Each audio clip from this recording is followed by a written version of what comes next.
그럼 바로 기자회견 시작하도록 하겠습니다.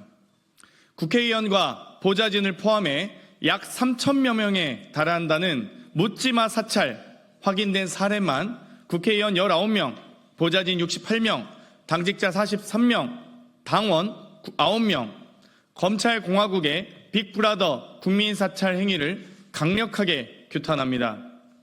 저와 제 처의 친구들, 심지어 제 누이 동생까지 통신사찰을 했다. 미친 사람들 아니냐? 국회의원 보좌관만 사찰해도 원래 난리가 나는 것이다. 그런데 심지어 우리 당 의원들 단톡방까지 털었다. 그러면 결국 다 열어본 것 아니냐? 이거 놔둬야 하겠냐? 당장 구속수사해야 하는 것 아닌가? 도대체 지금이 어느 때인데 이게 40에서 60여 년 전 일도 아니고 이런 짓거리를 하며 백주대낮에 거리를 활보하나? 다른 누구도 아닌 윤석열 대통령이 후보 시절인 2021년 12월 30일 통신사찰에 대해 직접 한 말입니다. 당 조사 결과 현재까지 확인된 검찰의 통신사찰 피해자는 이재명 전 대표, 추미애 전 법무부 장관 등 139명으로 이들 중에는 교육연수국, 자치분권국, 당원주권국, 직능국, 하다못해 국제국 소속 직원들까지 사건과 전혀 무관한 사람들까지 모두 포함되어 있습니다. 만 하루 조사 결과일 뿐입니다. 통신 사찰을 당한 사람들의 지인, 후원자, 지역 당원까지 합하면 피해자 수는 수백, 수천, 얼마에 달할지 짐작조차 못할 정도입니다. 전방위적이고 무자기적인 무도한 검찰공화국의 통신 사찰입니다. 어떠한 범죄도 아닌 윤석열 대통령을 비판하는 사람과 연관되어 있다는 이유만으로 자행된 무차별적 통신 사찰이자 정치 사찰이며 민간인을 가리지 않은 공권력 남용입니다. 애초에 통신정보조회 주체인 중앙지검 반부패 수사 1부에서 윤석열 대통령 명예훼손 사건을 수사한다는 명목으로 검찰은 못하게 되어 있는 명예훼손죄를 직접 수사했던 것도 모자라 압수수색과 통신정보조회를 남발하고 있는 것부터 매우 비정상적인 상황입니다. 또한 검찰은 수사기관이 통신정보를 조회하고 30일 이내에 당사자에게 통지하는 원칙까지 어겼습니다. 6개월의 추가 유예기간은 수사의 당사자나 핵심 관계자에게나 해당되는 것입니다. 언론 보도를 통해 드러난 3천여 명의 국민이 모두 증거인멸이나 도주 우려가 있는 핵심 관계자라는 말입니까? 개정된 전기통신사업법 제83조의 2에서는 통지유예에 대해서 엄격하게 규정하고 있습니다. 대체 어떤 사유로 통지를 6개월이나 유예했습니까?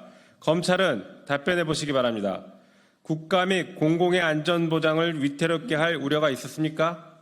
아니면 증거인멸, 도주, 증인 위협 등 공정한 사법 절차의 진행을 방해할 우려가 있었습니까? 통지를 유예한 검찰의 자의적 판단에 대해서는 분명하게 책임을 져야 합니다. 윤석열 대통령을 비판하는 국민을 사찰하는 검찰의 행태는 전 국민을 감시 속에 억압하는 조지 오웰의 소설 1984 속 빅브라더와 다를 바가 없습니다. 과기부에서는 매년 수사기관에 의한 통신자료 제공 현황을 공개하고 있습니다. 검찰의 통신자료 확보 건수는 22년 130만 건대에서 23년 147만 건대로 증가했습니다. 약 3년이면 대한민국 국민의 10%는 검찰에 의해 통신사찰을 당한다는 소리입니다. 모든 국민은 사생활의 비밀과 자유를 침해받지 아니한다. 헌법 제17조의 내용입니다.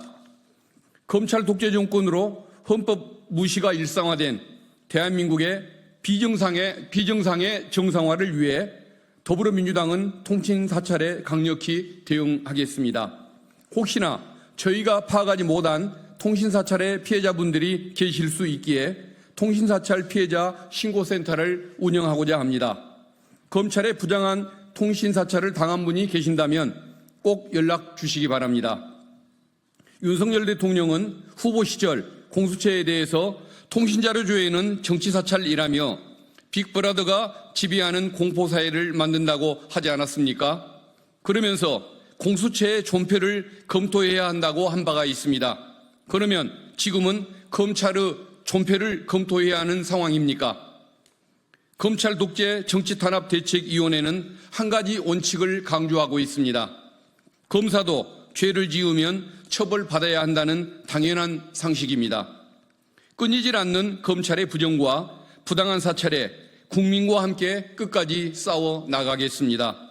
정치검찰이 국민 앞에 책임 있는 조치를 취할 때까지 국민을 지키기 위해 결단코 멈추지 않겠습니다. 더불어민주당 검찰 독재 정치탄압 대책위원회 1동. 부연해서 한 말씀만 드리겠습니다. 영장을 청구해야만 확인할 수 있는 통신 사실 확인 조회와 달리 이번 통신기록 조회는 영장 없이 검찰의 요청만으로도 무분별하게 전방위적으로 기록 조회를 할 수 있는 건입니다. 그리고 지금 현재 저희가 파악된 이 해당 사안 등 1월 1일 이후에 문자로 안내된 의무가 생긴 이후에 파악된 인원입니다. 그래서 2023년 12월 31일까지 통신 기록된 내용은 개인적으로 신청하셔야 됩니다. 그래서 개인적으로 신청하시면 통신사에서 안내를 해드릴 겁니다. 작년 혹은 재작년에 있었던 통신기록 조회에 대해서도 전 국민들께서 정말 신청해 보셔야지 좋을 것 같다라는 말씀 드리면서 제보센터에 많은 제보가 있길 부탁드리겠습니다. 그럼 오늘 기자회견 이상으로 마치겠습니다. 감사합니다.